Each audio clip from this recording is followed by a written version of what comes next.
Hello guys, welcome two spoon feed. तर काल आपण पाहिलं होतं की सर्कलचं स्टार्ट केलं होतं. सर्कलचे आपण बेसिक्स पाहिले आणि आपण 3 थेरम पाहिले. तर त्या 3 थेरमच्या बेसिसवर आता आपण पाहणार आहोत प्रॅक्टिस सेट नंबर 3.1 आणि प्रॅक्टिस सेट 3.1 मध्ये तुम्हाला थोडेसे ट्रिकी क्वेश्चन्स विचारले जाऊ शकतात. जसं की आता आपण फर्स्ट एक्झाम्पल बघू. तर इथं दिसते आपल्याला in the adjoining figure the radius of the circle with centre is 6 centimetre. तर आपल्याला काय माहिती आहे रेडियस. मग मी काय म्हणतो आपण पहिल्यांदा गिव्हन घेऊन घेऊ. आपली प्रोसेस जशी होती तशीच आपण फॉलो करणार. जर प्रोसेस फॉलो केली तर आपल्याला रिझल्ट नक्कीच भेटणार. हं. गिव्हनमध्ये आपण काय लिहिणार पहिलं तर radius of circle C. Radius of circle C आता इथं जर आपण पाहिलं तर रेडियस ऑफ सर्कल आपण ड्रॉ केली सी टू ए. जसं की इथं तुम्हाला दिसून येईल की सी टू ए हे मी ड्रॉ करतो. It is a radius. तर मग मी इथं लिहिणार C A. That is C A is equal to किती 6 सेंटीमीटर. आणि इथं मी किती लिहितो? इथं 6 लिहितो जसं की आपल्याला डायग्राममध्ये कळून येईल. 6 centimetre. The line AB is a tangent. म्हणजे आपल्याला दिसते ए-बी ही टँजंट आहे. आपल्याला कळते ए-बी ही टँजंट आहे. नंतर पुढे काय सांगितलं होतं? AB is a tangent. The following questions. खालच्या क्वेश्चनचे आपल्याला आन्सर करायचे. जर फर्स्ट क्वेश्चन पाहिला तर what is the measure of angle C A B? तर आपण जर फर्स्ट क्वेश्चन पाहिला आणि फर्स्ट क्वेश्चनचा आन्सर लिहिला आपल्याला दिसते angle C A B is equal to आता इज इक्वल टू 90 डिग्री येणार आहे. कसं काय? जर आपण सी-ए-बी बघितलं, C A is a radius and A B is the segment on tangent. That is A B is a tangent. A B is a tangent. Therefore आपण काय म्हणू शकतो? They are perpendicular to each other. म्हणजेच हे कोणत्या थेरमनी म्हणू शकतो आपण? बाय म्हणजे त्याला आपण कारण देणार dot, dot, dot by theorem of by tangent theorem. By tangent theorem हे त्याचं कारण होईल. किंवा आपण इनवर्डिंग पण असं लिहू शकतो, की C A is the radius and A B is the tangent. A B is the tangent. Therefore, by by tangent theorem, by tangent theorem, CA is perpendicular to AB. आपण असं म्हणू शकतो CA is perpendicular to AB. तर अशा प्रकारे तसंच जर आपण एक्झाम्पल नंबर सेकंड पाहिलं, तर सेकंड एक्झाम्पल काय विचारलं होतं त्यांनी? Second what is the distance of the point C from the line AB. आता डिस्टन्स ज्या ठिकाणी येतं तिथं आपल्याला लक्षात काय आलं पाहिजे? इथं दिसतंय डिस्टन्स ज्या ठिकाणी आलं तिथं आपल्या लक्षात आलं पाहिजे परपेंडिक्युलर. जसं की मी आपल्या स्पून फीड एज्युकेशनचं फर्स्ट लेक्चर होतं त्यातच मी परपेंडिक्युलर्सचं कन्सेप्ट क्लिअर केल्या होत्या, की डिस्टन्स आणि परपेंडिक्युलर नक्की काय? आता आपल्याला कळते distance of distance of point C from from A B. आपल्याला काय विचारले? Distance of point C from A B. सीचं डिस्टन्स ए बी पासून. आता इथं आपल्याला कळते की आपण इथं लिहू distance is always perpendicular. Distance is always perpendicular. आणि आपल्याला माहिती आहे की C A is perpendicular to A B. आणि आपल्याला काय माहिती आहे? C A is perpendicular to A B. याचं कारण काय येणार? Tangent theorem. Tangent theorem. आता टँजंट थेरमने आपण हे लिहिलं. देअरफॉर आपण काय म्हणणार? Therefore C A is a distance C A is the distance of C from point C from A B. A B पासूनचे जे सीचं डिस्टन्स आहे ते काय आहे? सी-ए. देअरफॉर आपण काय म्हणणार? C A is equal to C A म्हणजे रेडियस आणि रेडियस आपल्याला माहिती आहे 6 सेंटीमीटर आणि हेच आपलं उत्तर आहे. तसंच जर आपण एक्झाम्पल नंबर 3 पाहिलं, तर 3 मध्ये विचारलं आपल्याला डिस्टन्स ऑफ ए-बी इज 6 म्हणजे ए टू बी आपल्याला 6 दिलंय 6 centimetre. Find the distance B C. B to सीचं डिस्टन्स काढायचं आहे. म्हणजे आपल्याला इथं मी एकदम छोट्या ह्याच्यात डायग्राम काढून घेतो. आपल्याला ही सी-ए आहे समजा, ही सी-ए, ही सी-ए आणि बी. आपल्याला सी-एचं माप 6 आहे, ए-बीचं माप 6 आहे आणि इथे परपेंडिक्युलर आहे. आपल्याला माप कुणाचं काढायचं आहे? आपल्याला माप काढायचं आहे सी टू बीचं माप. आता आपल्याला इथे काय काढायचं आहे? मी इथं लिहितो C B is equal to question mark. इथं दिसतंय आपल्याला काय काढायला लावलं तर distance of B to C.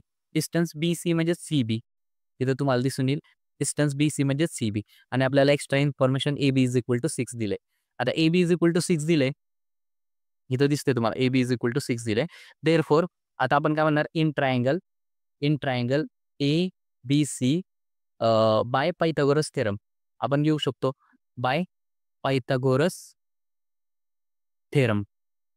Pythagoras थेरमने काय म्हणणार हायपोटेनस काय आहे CB that is CB square is equal to AC square plus AB square म्हणजेच आपण इथं काय लिहिणार CB square is equal to AC square. ACचं माप 6चा स्क्वेअर प्लस 6चा स्क्वेअर दॅट इज 36 प्लस 36 6 दुने 12 2 1 3 दुने 6 1 7 72 is equal to CB square. म्हणजेच आपण CB इज इक्वल टू √72 लिहू शकतो. पण 72 आपण परत एकदा आपल्याला इथं दिसतंय 36 हा एक स्क्वेअर होतोय आणि 36 दुने आपण 72 लिहू शकतो. 36चा 6 बाहेर येईल 36चा 6 √2 CB is equal to 6 √2 centimetre. अशा प्रकारे आपण हे एक्झाम्पल सोडवू शकतो. तसंच आपल्या एक्झाम्पल नंबर 3 झाल्यानंतर एक्झाम्पल नंबर 4 काय होतं what is the measure of angle ABC. आता आपण ही जी डायग्राम आहे आपण जी काढलेली तीच डायग्राम कॉपी करतो मी आणि आपल्या फर्दर एक्सप्लेनेशनसाठी खाली घेतो. जसं की आपल्याला तुम्हाला इथं दिसून येईल ही आपली डायग्राम आहे. आपलं एक्झाम्पल नंबर 4 चाललंय आणि आपल्याला त्यांनी अँगल ACB असं विचारलंय. Am I right? Angle ABC विचारलंय. Angle ABC is equal to question mark आहे. तर आपल्याला ABC काढायचं आहे पण आपल्याला इथं दिसतंय आपण काय म्हणू शकतो ट्रायंगल ABC इज आता ही एक साईड सेम आहे 2 साईड सेम आहे म्हणजे तो पहिला काय होणार आयसोसेलस होणार. आयसोसेलस प्लस तो काय right angle triangle. Isosceles right angle triangle. Isosceles right angle triangle. Isosceles right angle triangle असला एक जर 90 डिग्री असला तर राहिलेले आपल्याला माहिती आहेत ते 45 डिग्री येतं. जसं की इथं मी लिहितो की आपण 45 डिग्री येणार आहे राहिलेले 45 डिग्री येणार आहे. देअरफॉर आपण म्हणू शकतो angle ABC is equal to 45 degree. अशा प्रकारे आपण क्वेश्चन 1 सॉल्व्ह करू शकतो. आपले चारी जे मुद्दे होते ABC काढायचं होतं आणि वाय जे येणार आहे तर ते वायच्या इथं आपण काय म्हणू शकतो देअरफॉर आता इथं आपण जे कारण लिहिले जसं की इथं लिहिले आपण triangle ABC is the isosceles right angle triangle हेच त्याचं कारण होणार. हे होणार त्याचं रिझन. तसंच आपण जर एक्झाम्पल नंबर 2 पाहिलं तर एक्झाम्पल नंबर 2 मध्ये आपल्याला इथं मला वाटते टँजंट सेगमेंट थेरम हा वापरावा लागणार आहे. जसं की आपल्याला इथं दिसतंय डायग्रामवरनं. आपण जर एक्झाम्पल वाचलं तर आपल्याला दिसून येईल in the adjoining figure O is the centre. जसं की O इज द सेंटर बरोबर आहे. O is the centre of the circle from point R. Okay. Segment RM and segment RN are tangent. RN and RM are tangent. Okay. पण बरोबर आहे. The segment touching the circle at M and N. M and Nला होते. If OR is equal to 10 centimetre. आपल्याला काय दिले OR is equal to 10 centimetre plus आणि radius of circle is 5 centimetre.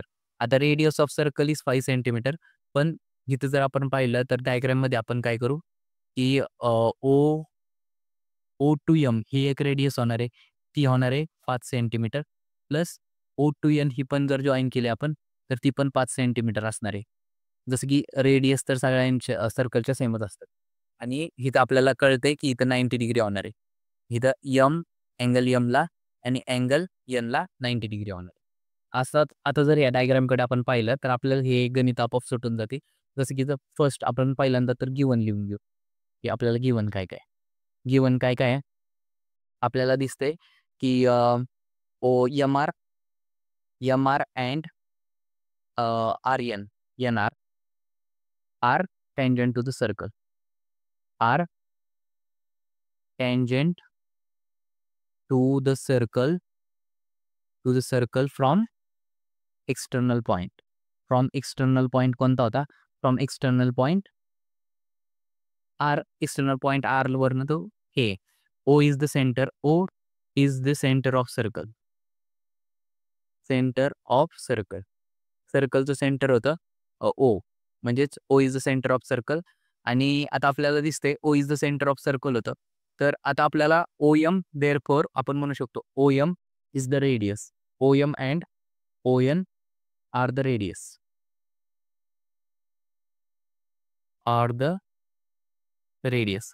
आता जर हे रेडियस असेल तर आपण काय म्हणू शकतो की O M is equal to O N is equal to 5 centimetre and आपल्याला काय दिलं होतं O R is equal to 10 centimetre.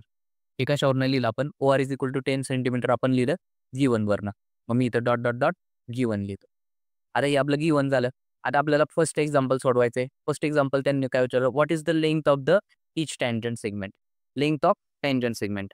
आता जर नीट पाहिलं आपण तर इथं परत एकदा आपल्याला ट्रायंगल तयार होतंय. मी एक छोटी डायग्राम काढून घेतो. जसं की आपल्याला इथं दिसते हे इथं परपेंडिक्युलर आहे ही डायग्राम आणि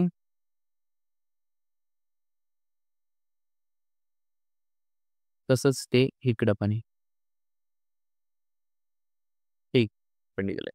आता ही टँजंट जो एम आर ओ इथं होतं एम आर एन ओ. आता इथं दिसते आपल्याला की इन ट्रायंगल मी म्हणतो in triangle O M R. O M आरमध्ये काय दिसतंय angle O M R is equal to 90 degree. कशावरनं लिहिलं हे आपण आपण लिहिलं टँजंट थेरम. Tangent theorem. आता टँजंट थेरम हे झालं O M R is equal to 90 degree. Therefore in triangle O M R by Pythagoras theorem. By Pythagoras theorem. जर पायथागोरस थेरमने आपण सोडवलं तर आपल्याला लगेच भेटून जाईल की O M square plus O R square is equal to O R नाही O M square plus M R square. M R square. आता इथं त्यात चुका होतात की इथं मुलांना नक्की कळतच नाही की इथं हायपोटेनिस कोण आहे. आता 90 डिग्री इथे तर 90 डिग्रीच्या जो ऑपोजिट आहे ओ आर तो हायपोटेनिस होणार आहे. म्हणजे इथं ओ आरचा स्क्वेअर घ्यायचा. जसं की तसं पण पाहिलं की ओ आरचा जर स्क्वेअर घेतला आपल्याला ओ आरचं माप माहिती आहे. ओ आरचं माप किती होतं जर आपण वरती पाहिलं ओ आरचं माप तर 10 तर मग मी इथं 10 स्क्वेअर लिहितो. एम आरचं माप माहिती नसेल आपल्याला आणि ओ एमचं माप 5 म्हणजेच रेडियस ओ एमचं माप 5चा स्क्वेअर प्लस एम आरचा स्क्वेअर. आधी येणार 100 आणि त्यांना 25 प्लस एम आर स्क्वेअर. आता आपल्याला एम आर काढायचा म्हणजे तो एका साईडला बाकीचे सगळे दुसऱ्या साईडनं. जर 25 बी पलीकडच्या साईडला गेलं तर तो 100 मायनस 25 होणार. 100 मायनस 25 इज 75 आणि इथं एम आरचा स्क्वेअर होता म्हणजेच M R square is equal to 75 आणि M R is equal to काय येणार M R is equal to √75. √75 आपण कसं लिहू शकतो √25 इंटू 3 25 इंटू 3 लिहू शकतो. आता 25 जर बाहेर आला तर 5√3 एम आरचं माप येणार 5√3 सेंटीमीटर. जसं की आपल्याला इथं दिसतंय एम आरचं माप किती येणार 5√3 centimetre. M R is equal to 5√3 centimetre. अशा प्रकारे हे एक्झाम्पल सोडू शकतो. जर सेकंड एक्झाम्पलमध्ये आपण जर पाहिलं तर सेकंडमध्ये काय विचारलं what is the measure of M R O. आपल्याला विचारलंय measure of M R O. What is the measure of M R N. M R O आणि M R N M R N आणि एम आर ओचं माप विचारलंय. आता जर मी ती डायग्राम आपण जी आपल्या ह्याच्यासाठी एक्सप्लेनेशनसाठी घेतली होती तीच डायग्राम कॉपी करतो. Control C. आपण ती डायग्राम जर खाली कॉपी करून घेतली तर आपल्याला आता जर आपल्याला काय काढायचंय आपल्याला काढायचंय angle M R O is equal to question mark. इथं दिसतंय आपला एम आर ओ आहे ह्याचं माप 5 आहे ह्याचं माप 10 आहे ह्याचं माप 5 आहे. तसंच आपण जर नीट पाहिलं तर आपण कॉन्व्हर्स वापरू शकतो किंवा जर तुम्हाला आतापर्यंत जर टेक्नॉमेट्री जर तुम्हाला समजलं असेल तर तुम्हाला हे आणखीनच सोपं जाईल. पण आपण जर असं लिहिलं आता समजू तुम्हाला ट्रिग्नोमेट्री माहिती नाही M O divide by M R. M ओचं माप होतं 5 आणि एम आरचं माप होतं 10. दॅट इज 5 म्हणजेच 5 एके 5 5 दुने 10. आता हा एम आर जो इथे होता एम आर इथं डिवाइडला होता तो इकडे जाऊन मल्टिप्लाय होईल म्हणजेच 1ला मल्टिप्लाय होईल. मग मी काय लिहिणार M O is equal to 1/2 into M R. आता हे आपण लिहू शकतो. नाव आता आपण म्हणू शकतो नाव नाव मी काय लिहितो बघा नाव कॉन्व्हर्स ऑफ नाव converse of property of 30, 60, 90 degree triangle. Converse म्हणजे काय? कॉन्व्हर्स म्हणजे मी उलटं वापरलं. तर मी काय म्हणू शकतो? Angle opposite to MO is 30 degree. कारण की आपण ह्या प्रॉपर्टीज पायथागोरस थेरममध्ये पाहिलं होतं, की जर 30 डिग्रीच्या अपोजिट जो साइड असते, म्हणजे तिथे MO is equal to 1/2 into hypotenuse. Hypotenuse होतं इथं OR. That is OR. इथे MR नाही पाहिजे. इथं पाहिजे OR. MO/OR घेतलं आपण समजा. MO कारण की EMRचं माप आपल्याला माहितीच नाही. तेच आपण काढलं होतं. इथं OR पाहिजे. OR is the hypotenuse. तर आता हे जर पाहिलं आपण, तर ह्याच्या कॉन्व्हर्सनुसार आपण काय म्हणू शकतो? Therefore angle MRO is equal to 30 degree असं आपण म्हणू शकतो. अशा प्रकारे हे एक्झाम्पल आपल्याला सोडवता येईल. MRO. आता सेकंड एक्झाम्पल जर आपण बघितलं, की दुसऱ्या एक्झाम्पलमध्ये आपल्याला त्यांनी विचारलं होतं अँगल अँगल होतं MRN. Angle MRN. Angle MRN. आता मी डायग्राम कॉपी करून घेतलेली पेस्ट करतो इथं. आता आपल्याला दिसते, की इथं आपल्याला त्यांनी काय विचारलंय? अँगल MRN म्हणजे हा हा फुल अँगल त्यांनी विचारला होता. जसं की इथं दिसते तुम्हाला. इथं दिसतंय हा पूर्ण अँगल त्यांनी विचारला होता आणि हा पूर्ण जर अँगल आपल्याला काढायचा असेल, तर आपण काय म्हणू शकतो? Angle MRN is equal to आपण असं म्हणू शकतो angle M angle MRO angle MRO plus angle ONR असं म्हणू शकतो. त्यामुळं आपल्याला सिमिलरली आपण इथं म्हणू शकतो, की similarly like angle MRO angle ONR is equal to पण 30 डिग्री येणार. कसं काय? आपण सिमिलरली म्हणलोय. सिमिलरली म्हणजे काय? जी काय प्रोसेस आपण MRO काढायला केली, तीच प्रोसेस आपण ONR काढायला केली. पण ती काढल्यानंतर आपल्याला माहिती आहे, आपल्याला उत्तर तर 30 डिग्रीज येणार आहे. कारण की अ, इथं आपल्याला 10 होतं, इकडे पण 5 होतं. आता 5च्या जे अपोझिट अँगल होता, जो जो की ORN आहे. ORN जो अँगल आहे, तो पण आपल्याला किती येणार आहे? 30 डिग्रीज येणार आहे. कारण की 5/10 इज इक्वल टू 1/2. देअरफॉर आता मी म्हणतो, therefore angle MRN is equal to 30 degree plus 30 degree. 30 degree plus 30 degree that is equal to 60 degree. Angle MRN is equal to 60 degree. आता जर ज्यांना पाहिजे असेल त्यांनी पूर्ण प्रोसेस केली ONR काढण्यासाठी तरी चालेल. पण मला वाटते इथं जर सिमिलरली लिहिलं तरी तुमचं चालन जाणार आहे. एवढी काही गरज नाहीये. कारण की ते आपल्याला कळते आपण MRO काढायला जी प्रोसेस केली तीच तीच प्रोसेस NRO काढायला करायची किंवा ORN काढायला करायची. अशा प्रकारे आपण एक्झाम्पल नंबर 2 सोडवू शकतो. जर आपण एक्झाम्पल नंबर 3 कडे जर गेलो, एक्झाम्पल नंबर 3 एक्झाम्पल नंबर 3 आता जसं आपण थेरम सोडवला होता, तशा प्रकारेच आपल्याला हे एक्झाम्पल सोडवावं लागणार आहे. जसं की आपण तिथं कॉन्ग्रुएंट अँगल दाखवले होते. जवळ-जवळ हा थेरम सोडून घेण्यासारखंच आहे, की एक्झाम्पल नंबर 3 सोडवणं म्हणजे पूर्ण थेरम सोडवण्यासारखं आहे. मी असं का म्हणतोय तुम्हाला आत्ताच थोड्याच वेळात कळेल, की मी असं का म्हणतोय. आता इथं जर पाहिलं आपल्याला हे एक्झाम्पल आहे. या एक्झाम्पलमध्ये आपल्याला काय सांगितलंय? M R here this R M and R N are tangent. आपल्याला दिसतंय M R and R N are tangent. इथं दिसतंय M R and N R are tangent. Okay. नंतर आपल्याला काय विचारलंय त्यांनी? तर segment of a circle with centre O. म्हणजे O is the centre. Prove that OR bisect the angle M R N. म्हणजे अँगल एम-आर-एन ह्या अँगल एम-आर-एनला OR बायसेक्ट करतोय. OR बायसेक्ट करतोय म्हणजेच आपल्याला काय दाखवायला लागेल, की angle MRO is equal to angle NRO. Angle MRO is equal to angle ORN हे दाखवायला लागेल. तसंच आपण मागच्याच एक्झाम्पलला करून पाहिलं, की ते सेमच येणार आहे. तसंच जर आपण as well as angle MON that is MON angle हा पण ORला बायसेक्ट होतो हे पण दाखवायचं आहे. म्हणजे angle MOR is equal to angle NOR असं दाखवायचं आपल्याला. आपण कसं दाखवू शकतो? तर आपण बघू, की आपण कसं दाखवू शकतो. तर आपण जसं की प्रूफ केलं होतं तसंच आपण इथं करू. आपल्याला माहिती आहे आपल्याला माहिती काय आहे? M R is equal to N R. M R is equal to N R कशावरून लिहू शकतो आपण? Tangent segment theorem. Tangent segment theorem. Tangent segment थेरमने लिहू शकतो. तसंच आपण O M is equal to O N लिहू शकतो. कशावरून लिहू शकतो? Radius of same circle. रेडाय radius of circle. Radius of circle. तिसरं आपण काय लिहू शकतो? आपण तिसरं लिहू शकतो O R is equal to O R. O R is equal to ओ-आर. आता हे कशावरून लिहू शकतो? Common side. Common side. आता जर मी याला 1, 2, 3 असं जर स्टेटमेंट म्हणलं आणि मी म्हणलं इन ट्रायंगल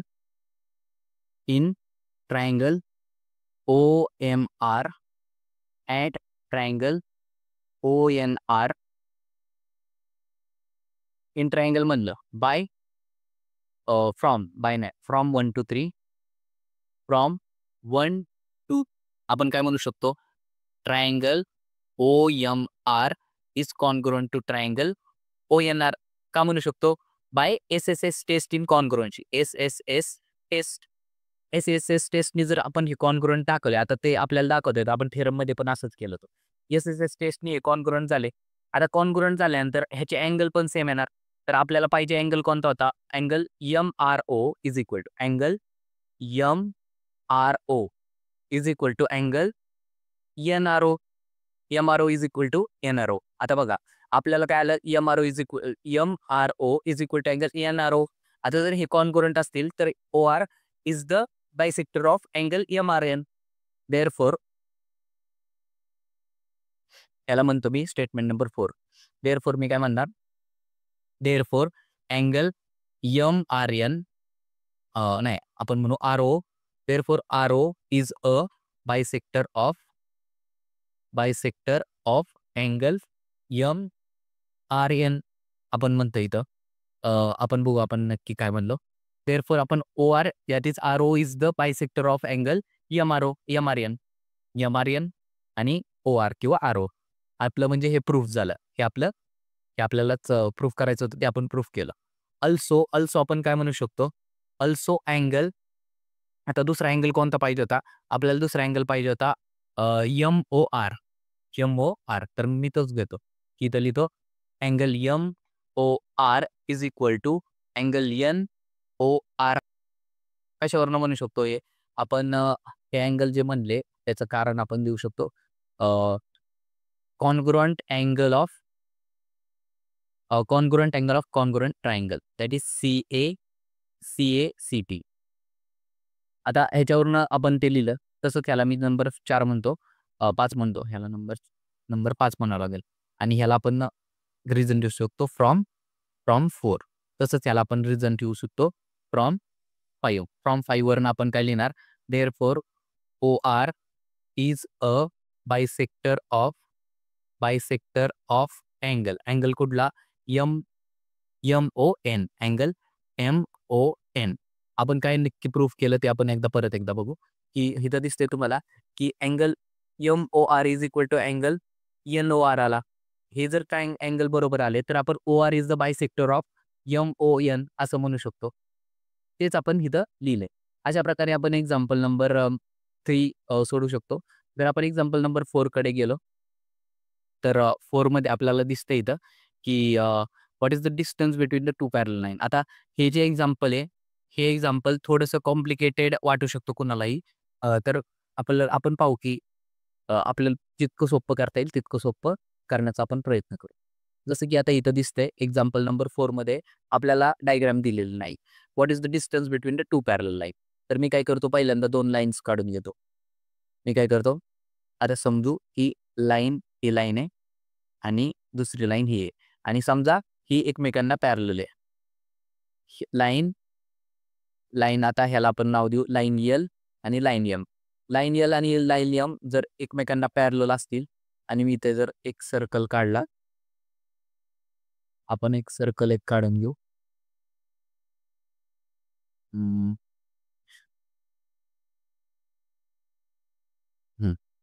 आता जर आपण ह्याला एक सर्कल काढला आता हा सर्कल आपल्याला हे टँजंट वाटत नसेल, आपण थोडंसं ॲडजस्ट करू. हां, आता हे टँजंट वाटतंय. आता ह्या 2 टँजंट आहे ज्या की पॅरलल आहेत. आता ह्या 2 टँजंट पॅरलल आहेत, पण त्याचं सेंटर काय आहे? हा सेंटर सी आहे. आणि आपल्याला आपल्याला काय दिलंय? What is the distance between the 2 parallel lines. त्यांनी काय सांगितलंय? What is the distance between the 2 parallel line. ह्यांच्या दोघांमधलं डिस्टन्स पाहिजे. आता आपल्याला माहिती आहे डिस्टन्स जर आपल्याला काढायचं असलं कोणत्याही लाईनमधलं, तर त्या दोघांमध्ये काय पाहिजे? परपेंडिक्युलर. आता ही लाईन पॅरलल त्यामुळे आपल्याला दोन्हीकडे काय पाहिजेत? परपेंडिक्युलर पाहिजेत. असंच डिस्टन्स पाहिजे. हॅव्हिंग द रेडियस इथे काय म्हणलंय? Circle having the radius 4.5 centimetre.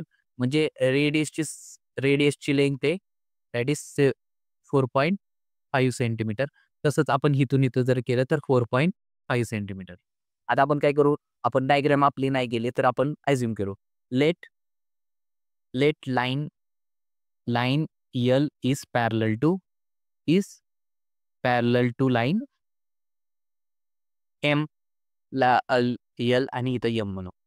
आता त्याच्यानंतर and line L and M are tangent to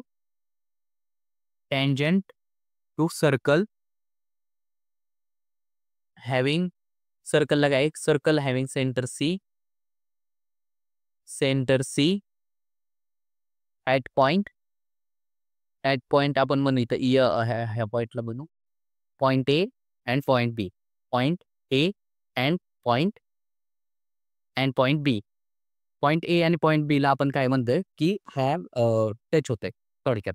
आता हे जे लिहिलं आपण एक्सप्लेन केलं, तसंच आपल्याला माहिती आहे देअरफॉर आपण काय म्हणू शकतो CA is perpendicular to line L. आता आपण line L and CB is perpendicular to line M. आपण एक ड्रॉ करू. आपण लाईन ड्रॉ केली जी की परपेंडिक्युलर समजू दोघांना. LM आणि ह्याला म्हणू N.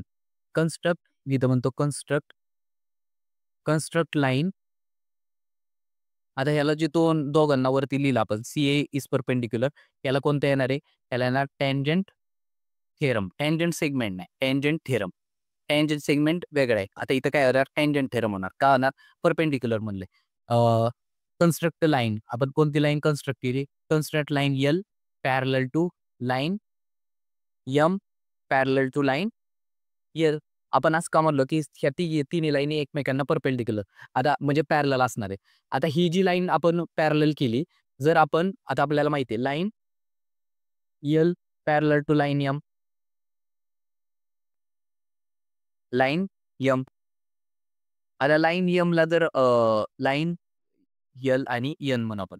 लाईन N जर पॅरलल असेल, तर आता इथं जर पाहिलं, एक अँगल आपल्याला परपेंडिक्युलर दिलाय. दुसरा अँगल पण किती असणार आहे? परपेंडिक्युलर. आता जर आपण ह्याला नावं दिली, ह्याला मी म्हणतो C, ह्याला म्हणतो C नाही म्हणता येणार. ह्याला आपण D म्हणतो. ह्याला म्हणतो हा पॉइंट E आहे आणि इथं पॉइंट F आहे. मग मी इथं लिहितो and D is point on line L. Similarly, E is point on line N and F is point on line M. आता जर हे पॉइंट असतील तर आपण म्हणू शकतो अँगल कोणता म्हणू शकतो? पहिला अँगल आपण जर डायग्राम कॉपी करून घेऊ म्हणजे आपल्याला खाली एक्सप्लेन करायला सोपं जाईल. जस्ट मी सी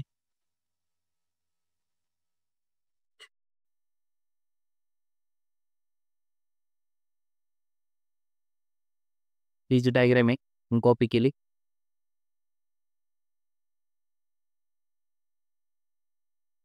आता इथं दिसते आपल्याला अँगल. आपण म्हणू की अँगल कुठला म्हणला? Angle DAC. Angle DAC is equal to 90 degree. आपण कशावरून म्हणणार आहे? Angle DAC is 90 degree because of tangent theorem. तसंच आपण अँगल तसंच कोणता अँगल म्हणू शकतो? Angle F B C that is F B C is equal to पण 90 डिग्री म्हणू. ह्याला पण काय सेम कारण आहे ना, टँजंट थेरम. इथं दिसतंय आपल्याला टँजंट थेरमनी हा पण अँगल सेम होणार. आपण जर नीट पाहिलं तर कोणते अँगल घेतले आपण? डी-ए-सी अँगल इज 90 डिग्री अँड एफ-बी-सी हा पण 90 डिग्री. का? टँजंट थेरमनी.